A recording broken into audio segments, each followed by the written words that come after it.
Birmingham City fans were on to me because he was like, well, he's just taking money out of the club. I'm not actively trying to leave for you as well. But they weren't getting the full story. And as you can see, once it was changed, they were never getting the full story. Do you feel that they weren't strategic in budgeting properly and you're a victim of that? When you go to Birmingham, it was a massive club, so it's like, go to Birmingham City and then you think, how is it possibly getting run like this? How does that impact your well-being? I still had the mentality, it's fine, just keep going, you'll get back in. And it took me 6 months to realise, oh shit, this isn't going to happen. And I just went on a spiral. It was like, what is going on? I can't even do the thing that I want to do. You know, in our inner circle, you would never understand. The gaffer played in a rock band, you'd be like, oh, did you play there, gaffer? Oh, yeah. Like, I've seen this rock band, I don't even like rock, I've sold it for you. They're the things that make you look back and go, yeah, it's all worth it. I want to begin by asking you how your summer's been. You mentioned before we started that you were semi-retired. How has that been for you in terms of this summer period? Normally it'd be tough, but because I knew that maybe time was taking its toll and you're half thinking, well, do you want to go on? And it was more about after football activities that I was thinking about, because a few doctors recently have said, if you keep doing what you're doing, the quality of life may go down. So it's one of them where I was like, took a step back, a few months off. Obviously, your offers ain't going to fly in when you get to my age. So I was just thinking what to do next. And luckily, I've set up quite well financially that I can have these time off. And basically, I've been told to get on with the DIY jobs at home. So that's what I've been doing. I've turned myself into a bit of a construction worker. Oh, well. Did you find maybe that transition easy for you? Obviously, speaking to past players and managers, sometimes they find that hard to kind of find new hobbies, find new interests. How has that been for you as a person and as an individual? Well, I was quite different to other people. I'd always be at home doing DIY. I'm technically a qualified electrician domestically. I did a course when I was at Birmingham. So little things, I keep myself busy. I'm doing a sporting directorship with the PFA business school. So that I got another year left of that. So I want to stay in football. I've done loads of courses on talent ID and things like that. So it's just finding the right thing. And do I want to jump straight back into full-time or just have a... So I'm using this time just to... You never know, something might come up that someone says, oh, we need a goalkeeper now, and an experienced one, an older one. And it might just change my mind. So it's one of them where it's like, you just got to try and keep as fit as you can without killing yourself. But also realise that life moves on. You know, I'm not afraid to say, I've done my bit, be proud of what you've done, but also watching the new generation come through and being happy that you was part of the football community. Do you feel maybe this opportunity enables you to reflect a little bit more in comparison to maybe previous years when you're kind of straight on to the next season? And you mentioned transfers and all those things surrounding the summer period. Do you feel this is a bit of a moment to relax and find out what your interests are and just reflect on the last few years? Yeah, definitely. Do you know what I've done? I've reflected on my career. Because when you get to this point, people always go back to memories. I remember this, remember that. My son didn't remember some of the stuff because he's only 12. So, like, the family recollecting things that have happened in my career, and he's like, what happened there? And then you go on YouTube, and so it was, you end up going, oh, I actually did all right there, or that weren't a good time, and they ask questions that they wouldn't normally ask because it's just the repetitive back into pre-season. You know, we still had our holiday as if we were back into pre-season because we were still in the habit of that. So no, it was good to reflect. Do you know what? It's been really good to rest and not think. I had an extended time where I didn't do much. I've actually just started taking some local goalkeepers on one-to-one sessions in the garden, you know, just helping them out. And I kind of realised that I can coach.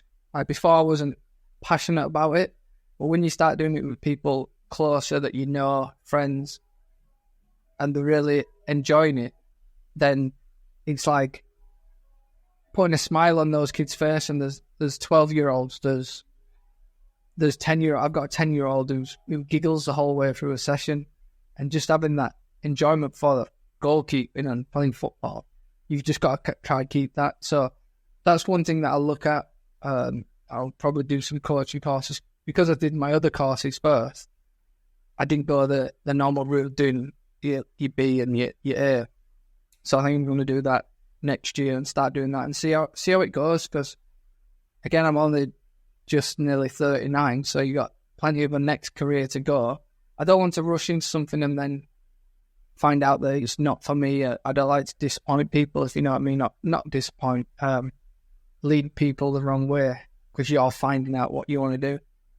So time to reflect then. If we bring you back to the original stages of your footballing journey and kind of where your passion became an interest growing up in Yorkshire and that surrounding area, how was that for you in terms of your first initial steps within professional football? Like most goalkeepers, I was a striker. I was like the top goal scorer for 2 years, like 9 and 10-year-old. And I remember where it was at Worthy Boys, and goalkeeper went in there, and I must have had a worldie because I just stayed there. And it was the trials and tribulations of any young child. I was on trial places, signed at Huddersfield, got released, went to York, got signed. So it was very up and down, and that's where people don't become honest. Like, now it seems like a factory of academy players and it's all churned out.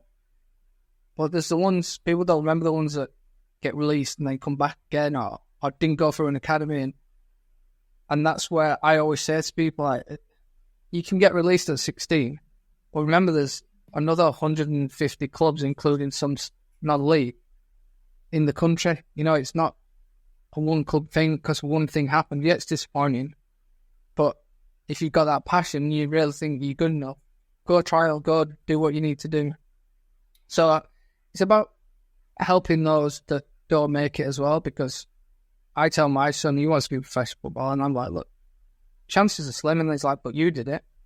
And it's being able to be honest with your own family and say, look, let's get your education right. What if you don't? Because if I hadn't have, I had nothing. So, and it's like, you've got to learn from that. My dad was like, you get a trade. When you retire, you're not finishing. You got to work. It's like, well, what happens if I don't need to? Because I don't care. We work around here. Just a quick one to let you know that over 90% of those that watch this channel do not subscribe. So if you haven't already, please click the subscribe button down below. The bigger the channel, the bigger the guests, and more importantly, it's absolutely free. Enjoy the episode. I suppose those values are kind of incentive for you in terms of your career during that period of that transition from, you mentioned Huddersfield and York. Do you feel like that was a learning curve that enabled you to have that longevity within your career, David, in terms of maybe having that low point early in your career and maybe saying to yourself, okay, well, let's learn from that potential release and going to York and prove a point that I am worthy of playing professional football? Yeah, definitely. It was more of a mentality thing, like, right, so just because somebody didn't believe, somebody else might. And it was just, I've always been very much like, okay, no worries, on to the next. You know, if you dwell, look, you can always dwell in terms of like reflecting, but it's how long you reflect for. And if you're that type of person, sometimes it can stick with you and you don't learn from it.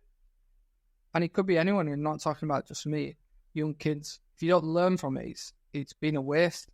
You learn from it and then do better or change your thinking, then it's a lesson rather than a negative. So it's, again, the psychology is so big these days that you didn't realise you had it back then, but when I think back and talk, and people are like, well, psychology, the mental side you had was quite big, and I was like, oh, well, yeah, especially with social media now. So I suppose it's being present really and understanding of those qualities that you had maybe at that period, and how that's maybe impacted your journey away from football as well in terms of what you're doing in the modern era. I'm just interested on any influences. You mentioned, your dad and the values and the work ethic that you had from your father, and how that might installed within your playing career as well as away from football. Was there anyone that kind of influenced you during that period around York and that adolescent period that really helped you on your journey to make it as a footballer?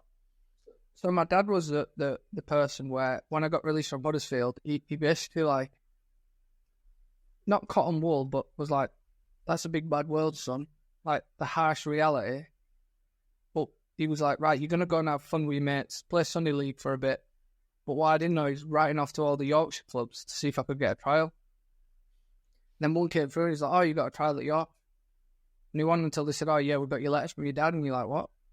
And I got in. So the belief that he had, or that he didn't want to see me fail, he was building me up right. So he's putting me in a position where I can be comfortable again, but also wanting to get me out of my comfort zone and get over that and go on that trial. And it worked out. I stayed at York until I was 19. And then when I left York, I went down, and Andy Collett, a goalkeeper coach, he was a big influence. How he looked at everything, he was like, he's very much, I want to help you, but if you don't help yourself first. Then he always used to say something. He said, if you see someone that's broken down and they're sat in the car, you're always going to drive past. If you see someone with the door open, pushing their own car, trying to jumpstart it, are they going to, someone's going to, do you want to push me? And it just sat in. I was like, so you can see that if you're helping yourself, someone's more entitled to, or likely to go, oh, I'll give you a push. So that's what he said. And he was like, that's how I'm going to leave it. If you're coming to me saying, yeah, let's do this, I'm there. So, but I ain't going to push you, because if I don't, it's wasting my time and your time. So it was just the analogy that I still use to this day. A lot of kids probably won't recognise what a jump start is, but it was a great analogy that I still use. So he's one of them as well. And then as I went on further, it was probably Ben Roberts at Brighton, now at Chelsea, head of goalkeeping. The meticulous planning and time that he puts in. He changed my goalkeeping at 32, was it? 33?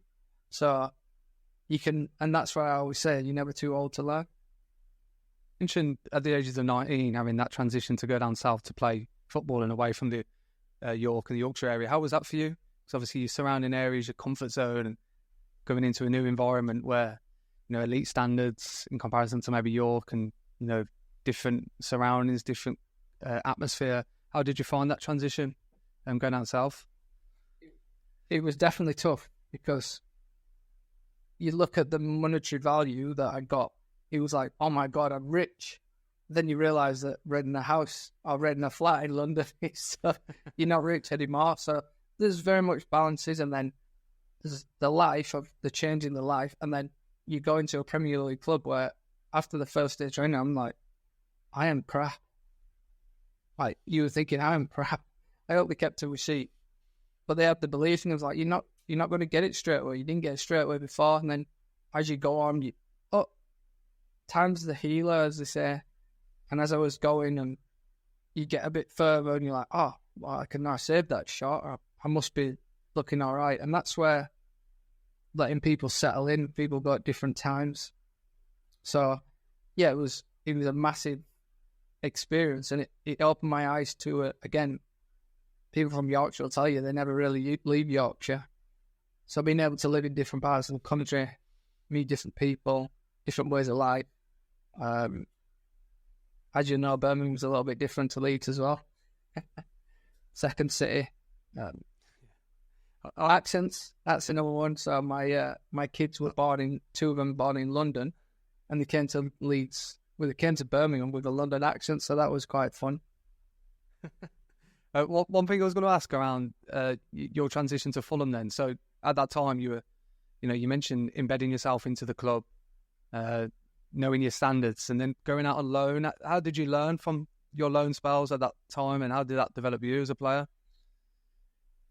So when I was there, it was very much like I had Mike Kelly, the goalkeeper coach, who was goalkeeper coach for Bobby Robson at the 90 World Cup. Okay. And people, if you know Mike, you know what he's like. He's a harsh but fair, like the old school. And he was very much like, right, you're going out a lot. Like, there was no, do you fancy it? So I remember one time my daughter had just been born, going out for some milk, came back. So now I'm going to Leicester on loan. My wife was like, what? Now? I was like, yep. He said, pack your bags, be there tonight. So it was very much like, what the heck? Like, but he knew Nigel Pearson. They'd spoken about how to like look after me and things like that. After I'd done that, I came back and it was like, we'd got promoted, but he was like, right, you're off back somewhere else. And it half felt like, oh, you just want me to just go away from Fulham. But then you look back on it and I was moving up leagues. I went to Rotherham, League 2. He knew that I could do it there. Did well. League 1 with Leicester, got promoted. Right, let's challenge you. And it's all about challenging the next step. When are you ready? In between, I was coming back and having appearances for Fulham here and there, doing okay. So everyone was like, oh, well, let's keep going. Did well in the Championship, got promoted a couple of times. Right, let's get him back. I ended up playing for an extended period of time, then getting bought. So it was like, for Fulham, it wasn't like a £20 million transfer, but they got their money back and everything. And it proved that the talent ID that they were looking at me at the time, it worked. So, and you're hoping to do that most times than not. So for me, I'm moving away from home, being with those people. It was like a family was Fulham. It's one of the nicest clubs ever. Great people. They make you feel at home because I was there for 8 years. And also doing the loan thing, I was meeting more people, networking more people. People heard more about me in different leagues. So I think that's quite an important part. And that's why you end up getting the moves, if you know what I mean. Because there's no like, can you do it in that league? I've done it in every league. So worked my way up. It took a long time. Being part of Europa League final squads, it's just where you think, oh my God. And this is why I'm looking back, reflecting, going, oh yeah, I remember that. Like, that was crazy. Like, but at the time, you're too in it. You're too taken by the moments that you don't take it in. Who was the first choice goalkeeper at Fulham at that time when you were there? Mark Schwarzer. Okay, I suppose you learned a lot from him then in terms of his journey and obviously his experience. Yeah, just watching him as a goalkeeper, like how he played those years while I was there with him, it felt like there's no way am I getting in. But like when he got injured, I'd do well, and hopefully it pushed him a little bit because he was thinking, not letting this little kid get in. But then I'd also go, I won't do well, so it was good for everybody at the time. And although I wasn't like, right, I'm going to get your spot, it was always like, I wonder if I can get past it, which obviously pushed me on. He probably wasn't thinking about me, but he had some great years at Fulham and did really well, so it seemed to be good for everyone. How did that move to Brighton happen then eventually? So you mentioned those low moves and the experiences and coming back and having a spell at Fulham where you played and you're in and out and then going out on loan again. Talk to me about the transfer to Brighton and then having a sense of stability then to try and be a regular first team goalkeeper within the Championship and having success there. How was that for you? So it came about, so the back end of the Premier League when we got relegated, I came into the team and played about 30 times towards the end of the season. And although we got relegated, I did well. And Anthony Amy was there, but he was at Fulham when I first came, so I kind of half knew him. He was like, this is exactly what we're trying to do. We want to play up on the back. And it was literally that pre-season, because these conversations were ongoing with Brighton, they didn't let me go on pre-season tour, which I thought, oh, normally you go on tour and wait till everything. And it was done within a day of them agreeing. And it was very much like Brighton was the up-and-coming club with the new stadium being in year built, and we were just moving into the training ground. So it was like an exciting thing, and it was in the same league. And it just felt like the right time, you know, moving to at the time, a stable club that, because Fulham seemed to be like, we're going to start again, break everything off, start again. And the chance to be first choice and a big club as well. So it was exciting. I remember signing, like, and it was a bit like, okay. And then we went on the journey of the 3 years, which was crazy. Did you sense that in terms of Brighton and their philosophy and their agenda and their success at the moment in terms of recruiting players and obviously selling them off on a profit? You mentioned the stadium and the ownership model there, but did you sense that when you were signing for them that this was going to be a long-term plan that would see success in the future? I knew I was signed for an up-and-coming club, and they were going places. Honestly, nobody really knew where they'd buy, but apart from the chairman and Paul Barber, brilliant men, great people. They deserve everything they're getting. Of how they conduct themselves as Brighton as people.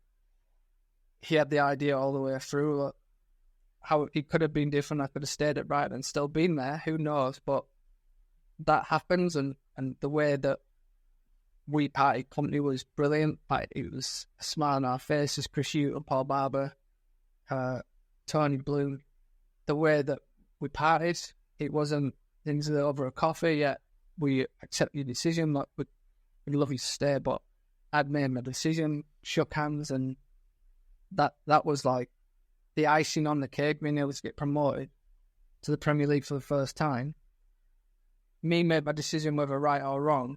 Being able to say, like, thanks for having me, and just a really good, like, it was like almost like an exit and interview, as they say, but in the right way, you know, being able to do it nice with friends, and they're still my friends now. So that's what type of club you have. Like I was saying about Fulham being a great club, great people. Brighton was like just above, like it was like just the way it was run, top to bottom, the respect to everyone. Like the tea lady D, I still speak to her today, like in the training ground, and people that were there, the old kit man will text me, and that's the type of group we have. So yeah, those places and those moments in your career that you look back fonder and go, yeah, that was a good time. Why Birmingham then? So if you had success getting into the Premier League, and you mentioned all those intrinsic happy times at Brighton, why move? So I'd got offered 3 years at Birmingham and 1 year at Brighton. So I had a contract offer there, and my eldest was doing the GCSEs. So I said, if I'm out of contract next year, moving next year in the middle of GCSEs could be craziness. So this was the conversation I had with Tony Blue and Paul Barber. Because of my age, they said, look, we're going to do you 1 year. We might extend if you do well or whatever. That was their stance. They still do it now. That's absolutely fine. I had to make the choice of which was better for my family, and I made that choice.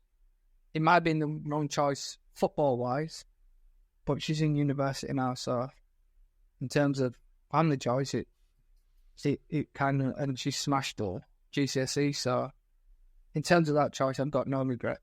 Do you feel maybe that is the side of football people don't realise, in terms of the contracts that you get offered and the stability and the fact that you've got to look after children as well as yourself? You mentioned that earlier in the podcast in terms of putting yourself first. Do you feel like that is forgotten amongst fans and media, etc.? Yeah, you don't realise that within the drop of a hat, you could be moving houses and schools and things. And I think my eldest has had about 8 schools, just for moving around and stuff following.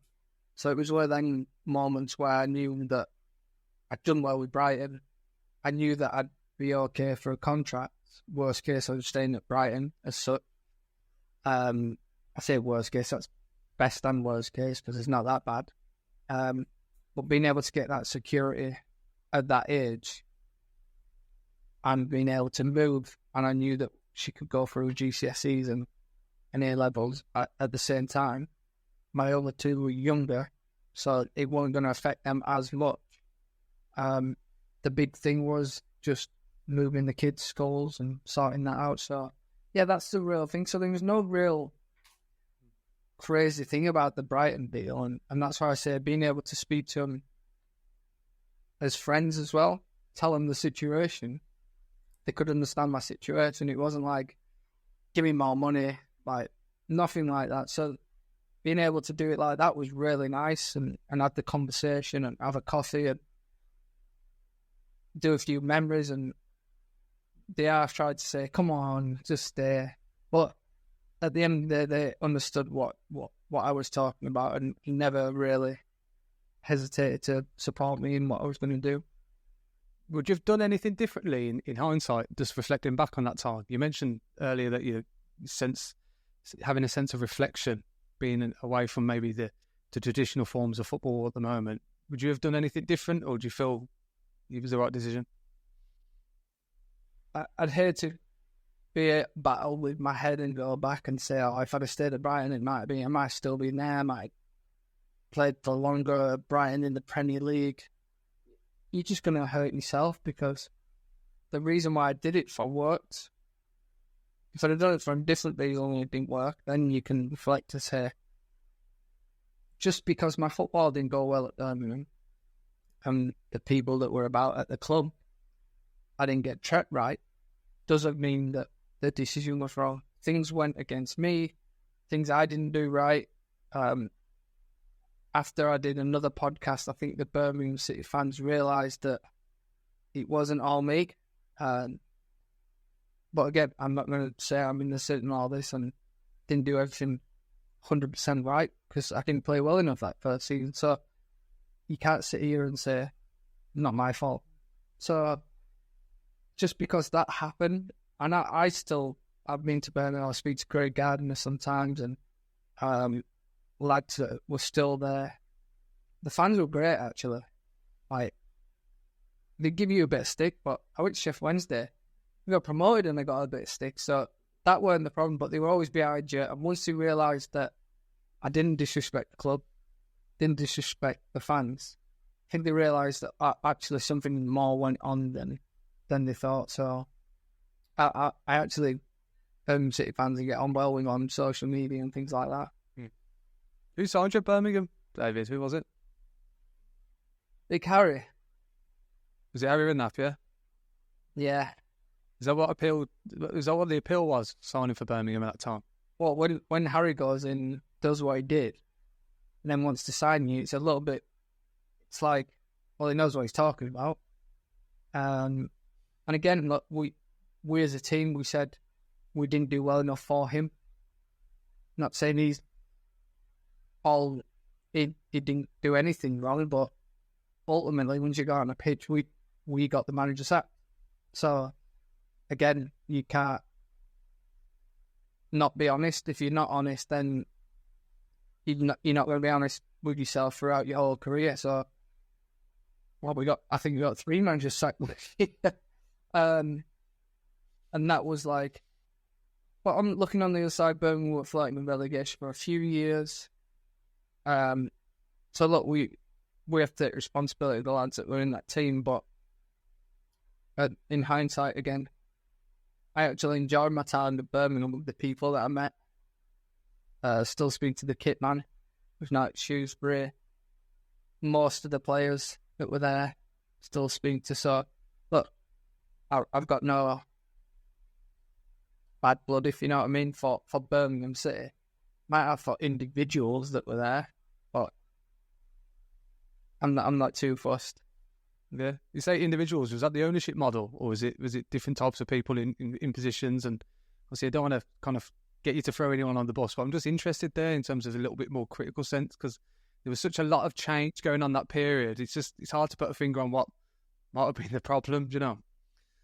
Inside day-to-day ownership, how it was run, maybe a chief executive that was a little bit clueless, the way they went about things, a certain manager that followed, and things happened that I was that pissed off. I brought up and said, look, I can do some research, and things that may or may not have come out that happened with them. It was very hypocritical, let's say, where they was treating some of us. I wasn't the only one, by the way. There was about 8 of us that got shipped away, and it was funny because you still talking to the lads in the changing room, but you weren't allowed to, because they were your teammates. So come out, good luck to the lads on a Saturday, when I leave training on a Friday. All the lads did it. We still talked, but those people felt that they didn't want it. They wanted to try and force us out in the worst way, which was training with the under-18s. Just basically, and I managed to get out on loan a few times. I was called Wonga in the training rooms, short-term loan specialist. So I had a few loans, Coventry, and I was just getting out to play. And at the time, I played for Wycombe, and I got back a match in 2 games, I think it was. And they called me back for no reason. And they said it was because Wycombe weren't paying enough towards my wages, but I think it might have been because I was doing well, and me doing well in a league below them, and them not doing well. It's like, so why is he not playing for us? And that's where I think, well, why don't you just say there's a reason? I never actually got a reason why I got forced out, not picked. It was always like, you're just not in our plans. But then an opportunity to move came, and it might not have been financially great for Birmingham, but it was getting some money back for me. And because the manager was involved with the other team before, didn't want me going there, and because it would have been a good move for me. So people that know me will probably go, yeah, I know what he's talking about. But I don't want to sound bitter, and I said that on a different podcast. I'm saying these things because it's just things that have happened. I've come through it. I had dark days where I was like, just want to play football. Birmingham City fans were on to me because he was like, well, he's just taking money out of the club. No, but I want to. I'm actively trying to leave for you as well. But they weren't getting the full story. And as you can see, once it was changed, they were never getting the full story. And they'll never probably hear the full story from anyone that side of what happened in that club. And it's such a shame, because when you go to Birmingham, it was a massive club, so it's like, go to Birmingham City, and then you think, how is it possibly getting run like this? But it was, and hopefully things change. And I didn't think it's bad that they got relegated, but now I'm really excited because it gave them a chance to do a total reset. The new owners, right? There's no excuse if we want to get rid of Championship players. People might say, oh, they were saving money if they're still in the Championship. No, we're in League One. Get out. We're going to rebuild. And they have. Look, they put the money where their mouth is with the stadium, because that was another thing, how he can let that place go, how he did. But look, I still watch out for Birmingham. So I watch out for all the clubs I played for. And because of these things that happen in Birmingham, now there's a changeover. It's actually a nice feeling. Like, all my concerns were for the ownership, and now it's changed. It's like, oh, well, I hope the fans get what they deserve for a bit. Yeah, I get what you mean. I'm just interested on your point then. You mentioned that fans might have thought that you were taking money out of the club. Why was it so difficult for you to maybe move on then from your spell at Birmingham? You mentioned the different loan moves. Why was it so awkward in terms of that transaction and coming back and forth? I'm just interested on the concept there in terms of negotiating a potential deal to move away if you're not happy. Well, I don't know if in my head, maybe because I'm just thinking my side, I was always thinking, oh, they didn't want me to go and do well. So then the fans go, why did we let him go? Whereas it could have been told. That's just me maybe thinking, don't think that you just crap. Maybe a positive angle I'm putting on it. Because there was offers on the table. It wasn't my full wages. I think it was half. But then it was a loan to buy if they went up, this club. So they went from paying all my wages, which they eventually did. They could have got a year's worth of half of it paid. You know, they could pay for another player or whatever. And I wasn't even playing, so it wasn't like they were getting the money's worth. So how it financially stacked up didn't. So even I was saying, right, come on, let's get it done. Even give me a bit of a pay up and then let me go and do it. No. Oh, right. I think one club they asked actually for a fee from me. The club was like, hang on a minute. Why are we going to do that? Which is fair enough. You're not going to. So it was stuff that like could play with your mind, and you're like, why? And I think the phrase was, I'll just ruin your career. Somebody said to me at that pub. So from then on, it was a bit like, wow, well, why should I do the hard work? I was trying to actively do it. And then I just thought, okay, well, what can I do? Eventually, I went out to Wycombe and we got promoted to the Championship that year. At Wembley, the year that my contract was up. And like little things like they wouldn't let me. So you've got to sign an extra loan form to progress into the playoffs. And they wouldn't let me play in the playoffs unless I sacrificed the last month's wages. Which I got it back in the end by getting promoted. But the point was you were trying to save himself some money and not let me be part of that process. So look, it worked out in the end, and again, that's how people. I know the worst side and the good side, and people that can meet in the middle is fair enough. But when you start playing with people as toys, I know your assets, but if you've done them wrong or you think I'm not the right person in the club, right, how do we wrap it up? It might cost us, but let's save a little bit of money. How do we get him, move him on, to be able to rebuild at the same time rather than trying to force him out or trying to sack him for offences, and it never happened. Do you feel maybe with that ownership that they weren't very strategic in the transfer window? You mentioned Harry Redknapp when they brought you in, and then there was an array of different players. Do you feel that they weren't strategic in budgeting properly, and you're a victim of that in terms of they've realised, well, we've maybe overspent in areas, and there's obviously jeopardised you in terms of where it's led you out of the club? I'm just interested on that. And again, from a fan looking in, that kind of, I get the feel that was kind of the vibe. I don't know if you agree or disagree with that. Yeah, so look, I don't know what the strategy was at the time. But if you look back on it and reflect and go, right, Birmingham's strategy that year to a Brighton strategy when they were in the Championship, nah. I knew they had to get some players in, but the amount that we got in that year, I was just part of that. But is it too many? Is it taking players places that you didn't really have to? You know, when's too many for the atmosphere of the team? And it might not be me. They might have gone, right, oh, well, they did. They had Thomas Kuzak. So he's like, well, do they need me? So you look back and think, well, why did they go for me? What was it that made them think, right, yeah, we need two number one? So yeah, if you look back and just be honest and go, I was a bit straight. Like, I would just gone, right, we've got some money, let's throw everything at it. Whereas now, you have to kind of really, it's like a 5-year plan. Some clubs have 10-year plans, like, know what they're going to spend. Obviously, there's things that can get thrown in. Someone buys a player for 50 million. You got a little bit of money to spend, but they plan everything out. They do it just offering their 3-year contracts. And like Brighton did, they offered one because of my age. And I got 3 from Birmingham. It's like, well, I've gone down a league as such.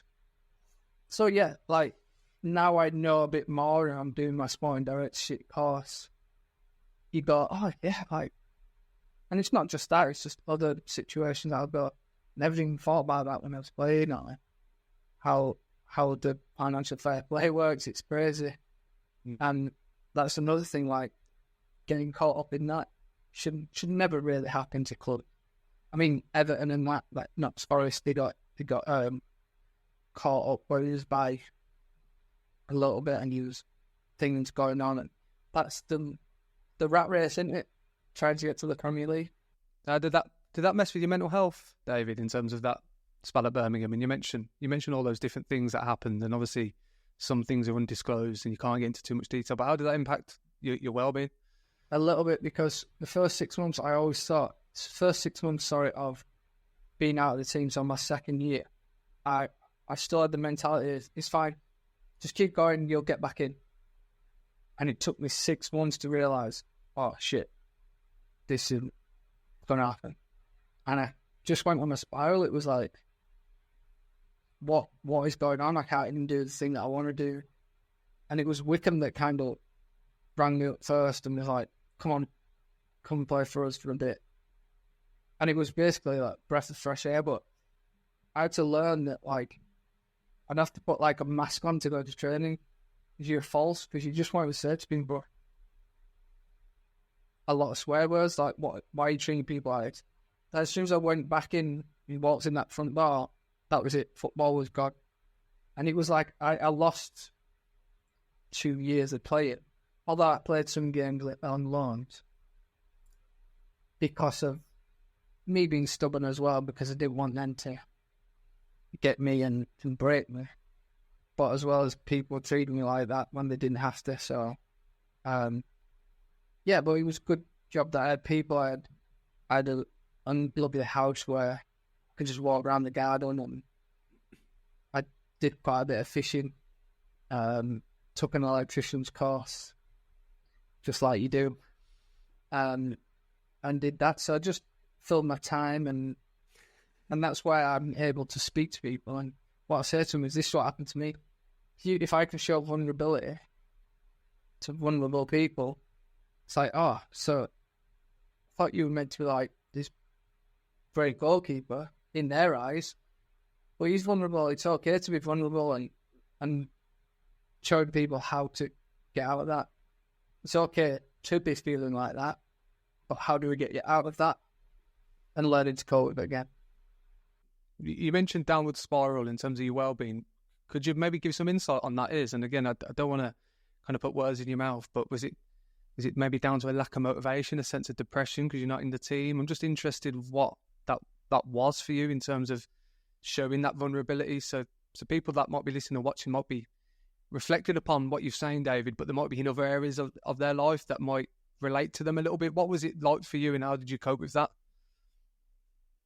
So I don't want to say depression, because that might put people who are suffering like that say, no, that's not that. It was very much, I used to say, lost. So the thing that I wanted to do, the highest quality, and I weren't able to do it to the highest quality.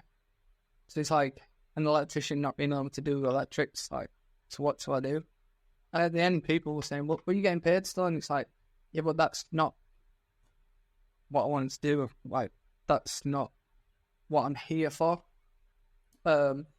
So when I say not depressed, but dark places where you're like, well, what do I do? And then it felt like everyone was against you, because the fans were like, what are you doing? Get out of my club. And you're like, it's not me.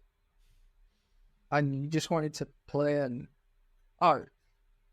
it was bad, but I never got to a point where I thought, that's it, I'm going to give in. It was very much, I'd take myself away for a night fishing, think about all the things, probably not catch fish. And then I knew that once I got back in the house, then the next week started. You just got to take it week by week, day by day, whatever you are. And that's not football. That's, some people could be going through this in life. And it's the next day, try and make the next day better. And days turn into weeks, weeks turn into months. And they usually do get better. Just on that then, so but it comes towards your time at Birmingham, you mentioned your low moves, Wycombe, other clubs as well. And then you get the opportunity to go back to York City. How has that been for you in terms of getting that opportunity to go back to where you began playing and bringing everything that you've learned into the club? That was it. I think the full circle thing it was, coming towards the end. And I had a dual role as head of recruitment, so I wanted to learn more on that. So it was a good experience, good and bad. It was a tough year. It was one of them where I was in the middle of a new ownership, so that was a new thing for me, being quite involved with the old owner, new owner, how things can change really fast, how things can go on. So it was like a good experience, because I learned things that I would do better next time, and different things. And it was one of them where I didn't really have a pre-season because of some personal things that went on at home. And then I got injured, and then people were like, well, and I was like, so I'm getting older, and I didn't have a proper pre-season, and that's what happens. And it just stuttered my playing bit, and then it was kind of, not a downhill slope, because it was more of like, we actually recruited him for the goalkeeper, and it's having the honesty and the foresight to say, yeah, that it's the right thing to do. Then I have to go out and watch him. So it was quite good, because I got to be able to say, yeah, I think they've got those attributes and things like that. So I did like that. And are you settled back in Yorkshire now? Have you kind of relocated back home? So I actually moved back nearly 3 years ago, and I was travelling every day to Wycombe when we got to the final against Sunderland. So that was a tough year in that terms, but what a wonderful place it was to be. From the owners right down to everyone, to the fans, just the culture and the camaraderie in that club was second to none. Obviously, the striker Akin Efemov. I remember he did an interview which was quite funny, and the manager Gareth Ainsworth was quite unique in his sense. I feel like they had a sense of like their own unique identity, Wycombe, and that obviously helped with that camaraderie and the sense of togetherness. If you're not in our inner circle, you would never understand. But it was, I try and say, like, use like a phrase of like, so everyone could be who they wanted to be. And when we said that, everyone loved everyone. It's like the old saying, like, whatever, you might get a bit of banter, but it's never like you can't do anything. And I always say, it's one of them places, if one of your teammates collects stamps and you were on holiday on pre-season and there was a stamp collection there, you'd think of that person and ring them and say, here, what's this all about? Like, do you want it? And that's gone past football then. And it's like, you might be like, you don't collect stamps, that's so stupid. But then you go on an order looking for stamps, or the gaffer played in a rock band, you'd be like, oh, did you play there, gaffer? Oh, yeah. Like, I've seen this rock band, I don't even like rock, and I'll sell it for you. I went to America and I sent the CEO a video because he said I wouldn't go out and buy a full cowboy outfit. And then that hat became useful for the Sheffield Wednesday promotion. So it was things like that where I actually spoke to the chairman about a week ago. Well, the ex-chairman now, he's just catching up. He's back in America. He said, I've seen that you left York City. How's things? How's life? And it's them kind of people. Paul Barber from Brighton, I'd speak to him. And they're the things that make you look back and go, yeah, it was all worth it. There's probably bits that we've missed in terms of Sheffield Wednesday and bits at Wycombe. But what is the hopes for you going forward, David? Is there anything that you've got in terms of future ambitions that you want to kind of work upon going forward? Well, when I started this journey, it was like head of recruitment, director of football, sporting director. But at the minute, I just want to have a go at most bits, and if that's coaching, general manager, the business side, and really look at each thing and get some experience in everything, and just see where it takes me. Like, I know that the coaching, doing it with a few young lads in the garden, 1-to-1, I do have a little bit of a passion for that, but it's in the right way. I went to America to help a friend do some, and you get the smile. You do get the smile back seeing those young people enjoy it and learn from you. So that might be a thing as well. And I'll just end up doing little bits and seeing which way it takes me. And it's one of them where I've always said, if you're a nice guy in football, things might come back and people remember you. So I'd like to think that I was. And maybe a phone call say, do you want to come and help do this or do that? And people do remember that and your reputation. Well, David, good luck with that. And I just want to wish you all the best. I just want to also thank you for speaking so elegantly and openly today in terms of some of the areas that football fans and kind of media perspectives don't necessarily see in terms of what happens behind the scenes, relocation, issues with contracts, dealing with different types of individuals, different types of managers. And I think you've opened up well within that. And hopefully listeners and viewers can find that really interesting and insightful in terms of their interests. So just want to say thank you and good luck with your future ambitions, whatever they are. Yeah, and I just wanted to say, like, mental health is a big thing.